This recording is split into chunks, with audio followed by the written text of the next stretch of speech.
मी महायुती सरकारचे आभार व्यक्त करतो आणि निलेशजींना शुभेच्छा देतो की आपण खरोखर आपल्याला आम्ही सर्वांनी मतदारांनी निवडून दिलं, त्याचा आम्हाला अभिमान वाटतो की आम्ही योग्य उमेदवार या ठिकाणी निवडलाय. आणि हे आम्हालाच वाटत नाही तर सर्वसामान्य मतदाराला, जनतेला हे वाटतं की आपल्या घरातला, आपल्या कुटुंबातला, आपल्याला सातत्याने भिडसावणारे जे काही प्रश्न आहेत, आपल्या जनजीवनातले जे प्रश्न आहेत, जे आपले कायमस्वरूपी, हे प्रश्नाला वाचा फोडण्याचं काम, हे प्रश्न विधिमंडळामध्ये मांडण्याचं काम सन्मान्य निलेशजी राणे करतायत.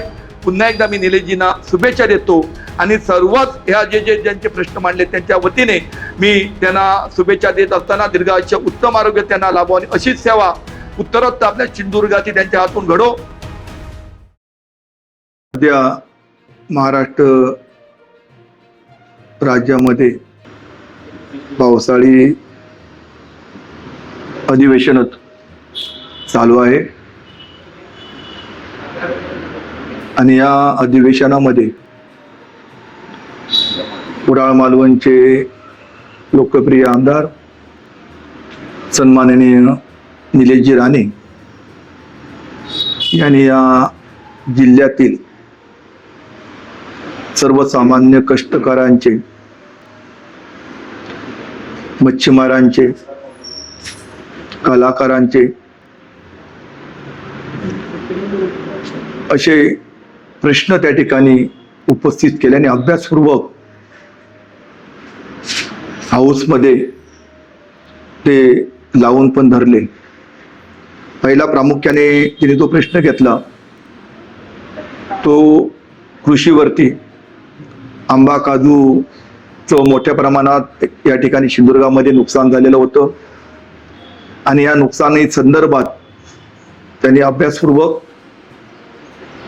त्या ठिकाणी हाऊसला त्या ठिकाणी ही भूमिका मांडली आणि मांडल्यानंतर कृषी मंत्र्यांनी त्वरित त्या ठिकाणी 12 तासामध्येच त्या ठिकाणी शेतकऱ्यांना नुकसान भरपाई देण्याचं मान्य पण केलं. ही नुकसान भरपाई प्रति हेक्टर 22,500 रुपये जाहीर केली, तरी इन्शुरन्सचे पैसे वेगळे येणार आहेत. आणि पुरवणी यादीमध्ये कृषी मंत्र्यांनी सांगितलं की वेगळं पॅकेज पण सुद्धा शेतकऱ्यांसाठी वेगळं मी यानंतर जाहीर करीन. म्हणजे एकंदरीत 22,500 ही फिगर राहणार नाही, त्याच्या डबल पेक्षा जास्त फिगर शेतकऱ्यांना मिळवून देण्यासाठी सन्मान्य आमदार साहेबांनी त्या ठिकाणी भूमिका बजावली.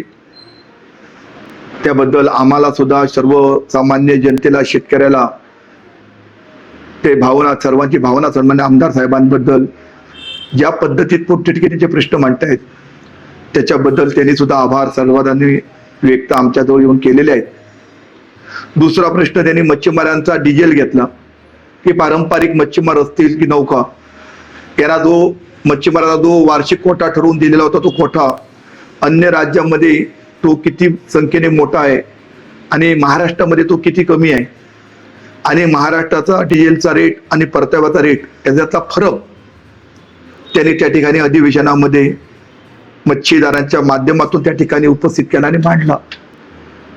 आणि त्याच्यावरती जो सकारात्मक मत्स्य व्यवसाय मंत्री आमचे पालकमंत्री नितेशजी राणे आहेत, हे ते या जिल्ह्यातलेच आहेत.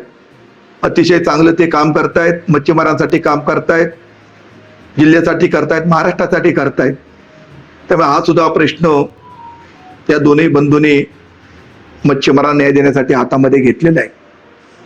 तिसरा प्रश्न जो होता, हा तो प्रश्न आहे तो स्मार्ट मीटर बद्दल. या स्मार्ट मीटरची सिंधुदुर्ग जिल्ह्यामध्ये किंवा महाराष्ट्रामध्ये जे MSEBचे अधिकारी सक्ती करतायत आणि जुने मीटर काढून त्या ठिकाणी नवी मीटर त्या ठिकाणी लावण्याचा जो उपक्रम राबवलेला होता आणि तो कसा चुकीचा आहे आणि तो तुर्तास थांबवावा, या संदर्भात सुद्धा आमदारांनी हाऊसला सर्वसामान्यांची भूमिका आणि भावना त्या ठिकाणी व्यक्त केल्या आणि शासनाला त्यांच्यापर्यंत आवाज तो पोहोचवला. त्यामुळे त्याला सुद्धा सध्या स्थगिती या ठिकाणी दिलेली आहे, मिळालेली आहे. त्यानंतर पाचवा जो प्रश्न आहे तो आरोग्याचा. जिल्हा रुग्णालय किंवा PSC मध्ये कशी दुरवस्था आहे, डॉक्टर पुरेसे नाही आहेत, स्टाफ नाही आहे, औषधं नाही आहेत. या संदर्भात आरोग्य मंत्र्यांचे सुद्धा लक्ष त्या ठिकाणी वेधले आणि याच्यावरती सुद्धा सर्वसामान्यांना जी आवश्यक जी रुग्णसेवा पाहिजे ज्या ठिकाणी मिळावी त्या ठिकाणी ते मेडिकल कॉलेज आणि जिल्हा रुग्णालय याच्यामध्ये कसा आता तो फरक पडलेला आहे. जिल्हा सिव्हिल सर्जनला तर काही काम राहिलेलं नाही, त्याला कोणी विचारत नाही. मेडिकल कॉलेज ते आता चालवत आहे, कोणाला त्या ठिकाणी मिळ नाही. हा सुद्धा विषय त्या ठिकाणी सातत्याने तो मांडलेला आहे आणि त्याप्रमाणे त्याला वाचा फोडलेली आहे. 6वा जो विषय आहे तो पीएससीची दुरुस्ती झालेली आहे. ग्रामीण भागाची पीएससीचे जे काय इमारती आहेत त्या इमारतीची डागडुजी आतापर्यंत झालेली नाही, ती सुद्धा व्हावी याच्या संदर्भात सुद्धा त्या ठिकाणी प्रश्न उपस्थित केला. 7वा जो प्रश्न आहे तो प्रश्न एसटी संदर्भात आहे. मालवण तालुक्याला सुद्धा त्यांनी कुडाळ मालवण मध्ये सुद्धा नवीन एसटी काही उपलब्ध करून दिलेल्या आहेत आमदारांनी. आणि जे प्रामुख्याने चौके शेड असेल, स्टँड, कटा स्टँड असेल, कसाल असेल, ही जी मोठं स्टँड आहेत त्या कुडाळ मालवण मतदारसंघामध्ये त्यांची दुरवस्था झालेली आहे. ती सुद्धा नवीन इमारती मंजूर करून त्याला निधी पण त्या ठिकाणी उपलब्ध करून घेतली. ती सुद्धा तो सुद्धा सर्वसामान्यांच्या प्रवाशांसाठी जी निवारी शेड असेल ती आधुनिक स्वच्छ सुची अशा प्रकारची भूमी वाहून त्याला सुद्धा त्यांनी निधी उपलब्ध करून घेतलेले आहे. आणि सगळ्यात महत्वाचा जो प्रश्न आहे तो कलाकारांचा. कलाकार मानधन आणि कलाकारांना ओळखपत्र.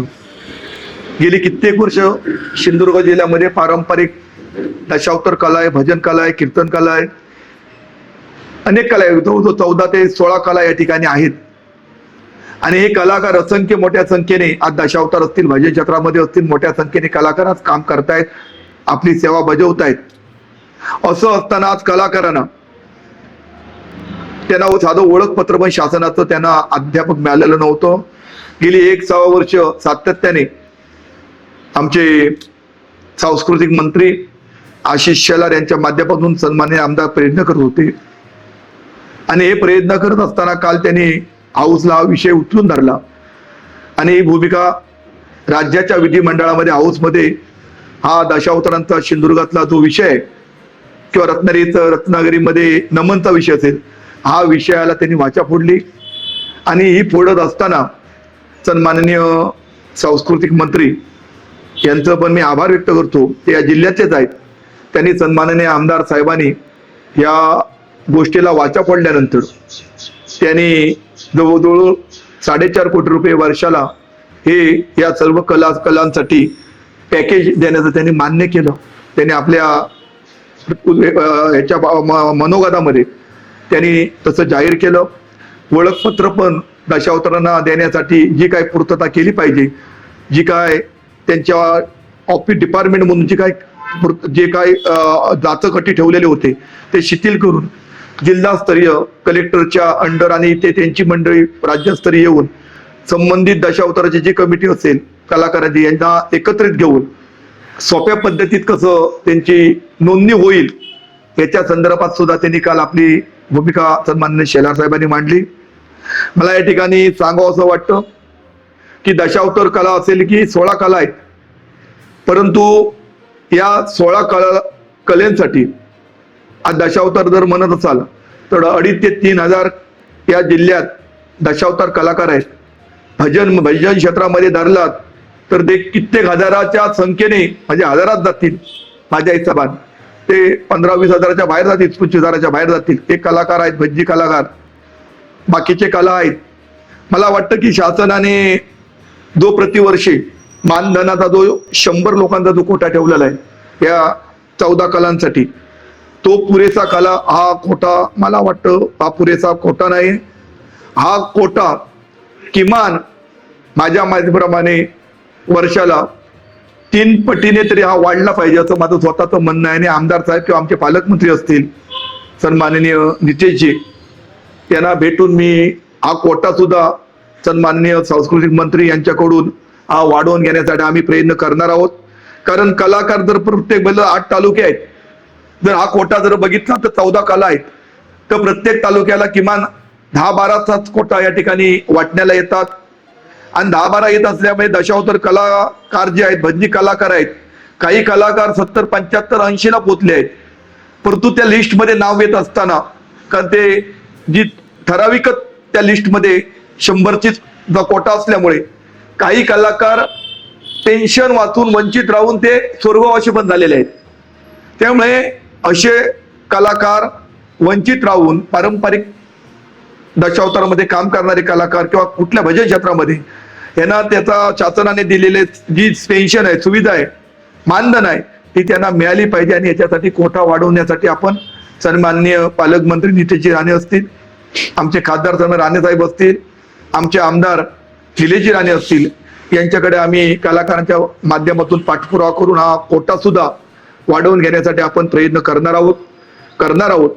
आणि काल जो शेलार साहेबांनी जो 4.5 कोटी रुपये जो मानधन देण्याचं ते कोटा देण्याचं तो ठरवलंय, परंतु हा कोटा देत असताना जवळजवळ 86 दशावतार कंपनी या सिंधुदुर्ग जिल्ह्यामध्ये कार्यरत आहेत, पारंपरिक आणि हे मिळून. आता कोटा देत असताना, हा कोटा करत असताना कॅटेगरी पण माझ्या माहितीप्रमाणे थोडी लावली पाहिजे.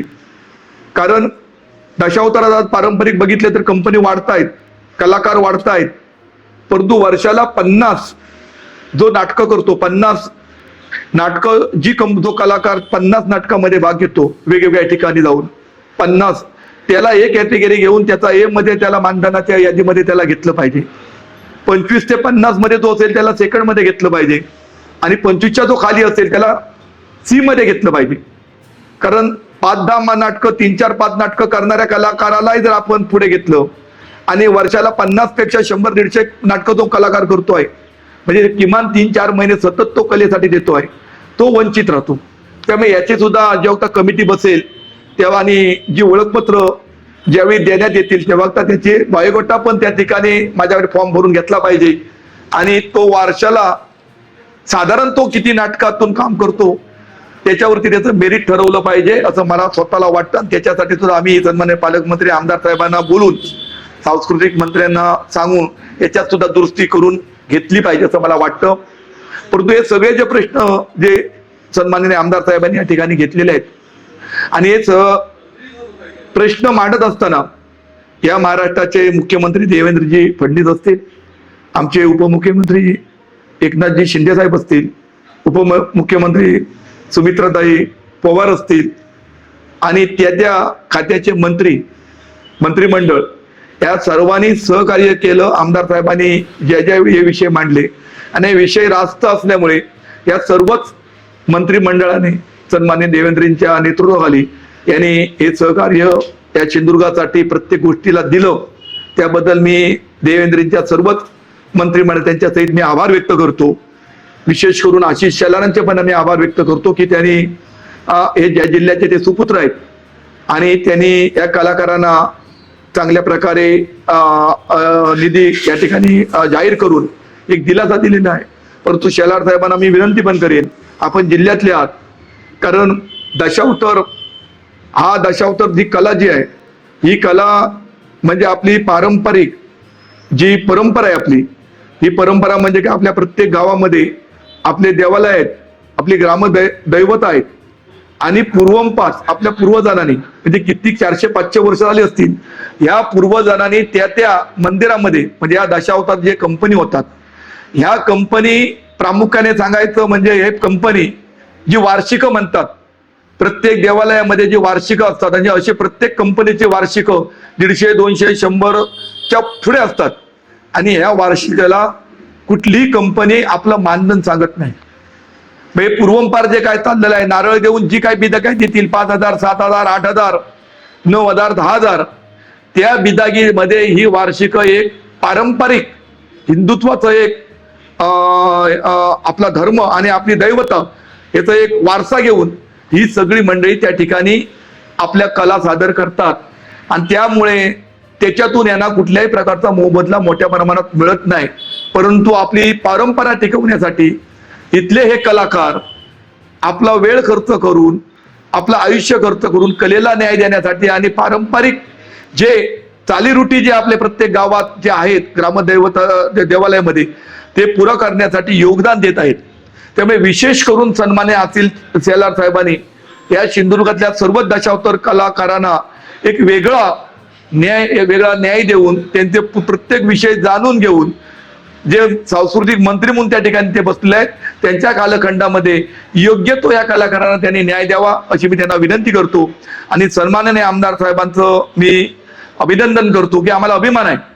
मी जरी शिवसेनेचा जिल्हा प्रमुख असलो तरी सर्वसामान्य शेतकरी असतील, कलाकार असतील, कष्टकरी असतील, मच्छीमार असतील, या सगळ्या क्षेत्रातील जेव्हा आपण फिरत असताना जेव्हा सर्वसामान्य व्यक्ती येऊन बोलतात की आमचे सर्वसामान्यांचे प्रश्न सन्माननीय निलेशजी राणे आपले सभागृहामध्ये मांडतायत, आम्हाला अतिशय आनंद होतो. आमच्या शब्दांना वाचा फोडतायत.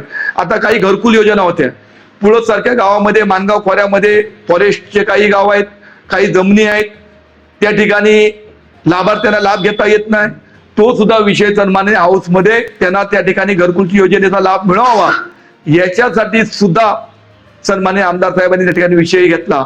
आकारपट जमीन असेल, बद्दल संन्यासची ती जमीन असेल, ह्या सगळ्या विषयावरती सातत्याने ज्या ज्या ठिकाणी बोलायचं असतं त्या ठिकाणी प्रामुख्याने आमदार साहेब बोलतायत. मी जास्त काय याच्यावर कोणाला टीका करत नाही, पण याच्या पूर्वीच्या आमदारांनी विचार केला पाहिजे. टीका करताना कधी कधी कृषीचं उत्पन्न पॅकेज किती आलं त्याला की त्याच्यावर बोलण्यापेक्षा तुम्ही हाऊसला किती वेळा ह्या विषयावरती बोलला त्याचं आत्मपरीक्षण तुम्ही किंवा तुमच्या कार्यकर्त्यांनी सुद्धा केलं पाहिजे. नुसतं इथे येऊन पत्रकारांच्या समोर कोणावर टीका करून आपण मोठा होत नाही.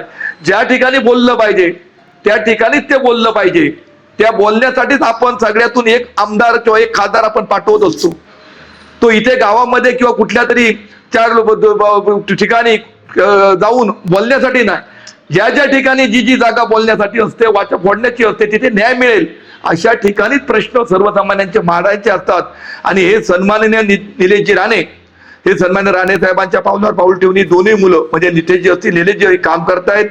नितेशजी सुद्धा पालकमंत्री म्हणून सुद्धा अतिशय चांगलं सिंधुदुर्गासाठी न्याय देण्यासाठी आणि प्रत्येक हेडखाली पैसे या ठिकाणी कसे खेचून आणता येतील याच्यासाठी हे दोन्ही बंधू हे या ठिकाणी काम करतायत.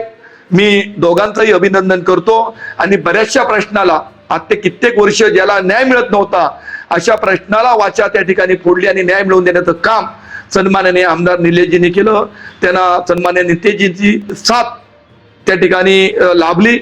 दीपकबाई केसरकर आहेत आणि सन्माननीय आमचे राणे साहेब आहेत आणि या भाजप पक्षाचे प्रदेश अध्यक्ष जे आमचे चव्हाण साहेब आहेत ते सुद्धा या जिल्ह्याचे सुपुत्र आहेत. त्यामुळे या जिल्ह्याला जेवढं काय देता येईल या महायुतीच्या सरकारच्या माध्यमातून तेवढं या ठिकाणी देण्याचं काम ही सर्व मंडळी करतायत. त्यामुळे पुन्हा एकदा मी महायुती सरकारचे आभार व्यक्त करतो आणि निलेशजींना शुभेच्छा देतो की आपण खरोखर आपल्याला आम्ही सर्वांनी मतदारांनी निवडून दिलं त्याचा आम्हाला अभिमान वाटतो की आम्ही योग्य उमेदवार या ठिकाणी निवडलाय. आणि हे आम्हालाच वाटत नाही तर सर्वसामान्य मतदाराला, जनतेला हे वाटतंय की आपल्या घरातला, आपल्या कुटुंबातला, आपल्याला सातत्याने भिडसावणारे जे काही प्रश्न आहेत, आपल्या जनजीवनातले जे प्रश्न आहेत जे आपले कायमस्वरूपी, हे प्रश्नाला वाचा फोडण्याचं काम, हे प्रश्न विधिमंडळामध्ये मांडण्याचं काम सन्मान्य निलेशजी राणे करतायत. पुन्हा एकदा मी निलेशजींना शुभेच्छा देतो आणि सर्वच ह्या ज्यांचे प्रश्न मांडले त्यांच्या वतीने मी त्यांना शुभेच्छा देत असताना दीर्घायुष्य, उत्तम आरोग्य त्यांना लाभो आणि अशीच सेवा उत्तरोत्तर आपल्या सिंधुदुर्गाची त्यांच्या हातून घडो एवढं सांगून थांबतो. जय हिंद, जय महाराष्ट्र.